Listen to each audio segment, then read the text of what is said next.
Dahil inabot nga kami ng tanghalian dito sa may Hidalgo, kaya sinubukan ko tong nakita namin na sotanghon. Hindi ko alam na nagtrending pala tong sotanghon na to. Na-attract kasi ako dun sa umuusok na kulay orange na sotanghon. Ang dami kasing kumakain, kaya kapansin-pansin talaga tong tindahan na to, lalo na kapag gutom ka na. Nakita ko yung mga tao na sarap sa pagkain ng sotanghon, kaya sinubukan ko din. In-order ko nga pala dito yung overload nila, yung sotanghon with egg tsaka karne. Hindi ako madalas kumain ng karne, pero this time inisip ko na lang na cheat day ko kahit na hindi naman ako nagda-diet. Hindi nga pala natin to pwedeng kamayin, kaya kailangan natin gumamit ng kutsara, tinidor. Lalapangin ko na nga muna tong nasa harap ko at i-legit check natin kung talagang masarap. At ang una ko ngang napansin sa kanya ay mainit siya, kaya hindi ko agad nalasahan.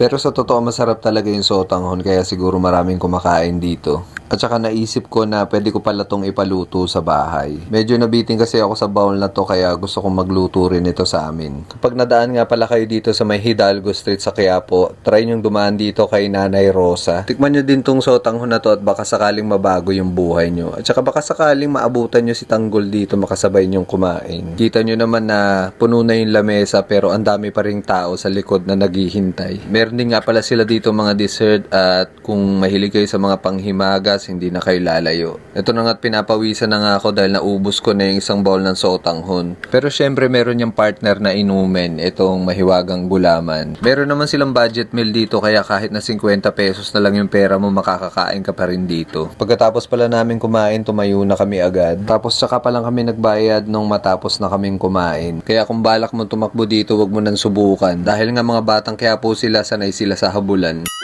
So hanggang dito na nga lang pala tong video ko, at maraming salamat sa panonood mga tol. Don't forget to like and subscribe kung bago ka lang sa channel ko. See you next vlog. Ingat kayo palagi. Adios mga tol.